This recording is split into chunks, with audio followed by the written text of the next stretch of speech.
All right, let's dive right in. We're going to tackle something that trips up so many English learners, the whole can versus be able to thing.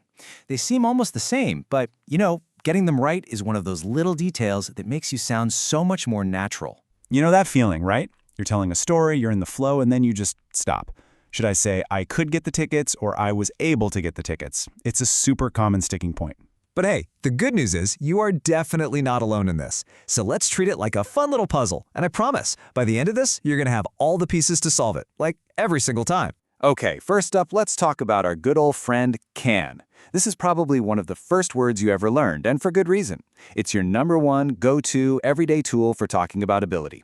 Simple, common, and super useful. And the best part about can? The formula is just so easy. It's just subject, then can, or its past tense could, and then the basic form of the verb. That's it. No weird endings, no to getting in the way. Easy. So when you're talking about a general ability, something that's just true in the present, you use can, like birds can fly. We're not talking about one specific bird's incredible flight yesterday.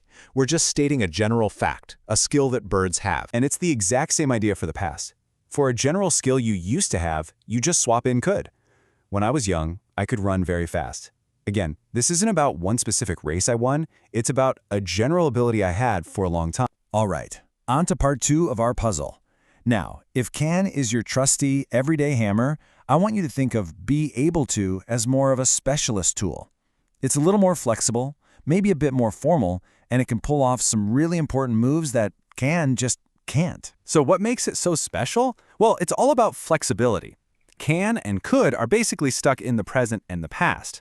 But be able to, it's a grammatical chameleon. Because it uses the verb to be, you can drop it into pretty much any tense you want. The future, present perfect, you name it. For example, you can't say, I will can speak Spanish. It just sounds wrong, right? But you can say, you will be able to communicate fluently. Or if you want to talk about something recent that's still kind of going on, you can use the present perfect. I haven't been able to sleep well recently. These are jobs that can just isn't built for. All right, here we go. This is the main event. This is where all the confusion happens. It's the big showdown. Could versus was able to. But don't you worry, we are about to make this crystal clear. So you're probably thinking, okay, they both talk about the past. They're basically interchangeable, right? It seems logical. Well, not quite. And listen up, because this right here, this is the single most important rule of this entire explainer. You get this next part, and you've basically solved the whole puzzle. Okay, so here's the deal. We use could for a general skill you had in the past. Think of it like something you had in your back pocket. But, and this is the key, we use was or were able to for a specific achievement. It's for that one time you actually succeeded at something, especially if it was a challenge. So let's look at a classic mistake. Despite the heavy traffic, we could arrive on time. Now, based on what we just said, that just sounds a little weird, right?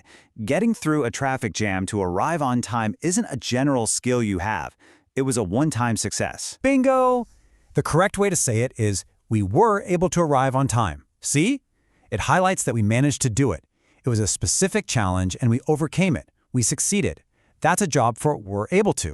Awesome. You've totally cracked the trickiest part of this puzzle. So now let's just put everything together into a handy little cheat sheet you can use to lock these rules in your brain. So here it is all in one place. For tenses, remember, can is limited, be able to is your all-access pass. For formality, can is your casual, everyday choice. Be able to is a little more formal and really emphasizes the capability. And the big one, the golden rule, for a single successful event in the past, that's a no for could and a big yes for was or were able to. So look, if you walk away with just one thing today, please let it be this. When you're telling a story about that one time you succeeded, that moment you managed to do something, maybe against the odds, the right choice is always, always was or were able to. And just like that, the puzzle is solved. So I'll leave you with this final thought. Now that you've got this new, super clear tool in your grammar toolkit, what new things will you be able to say and write and explain with more confidence from now on?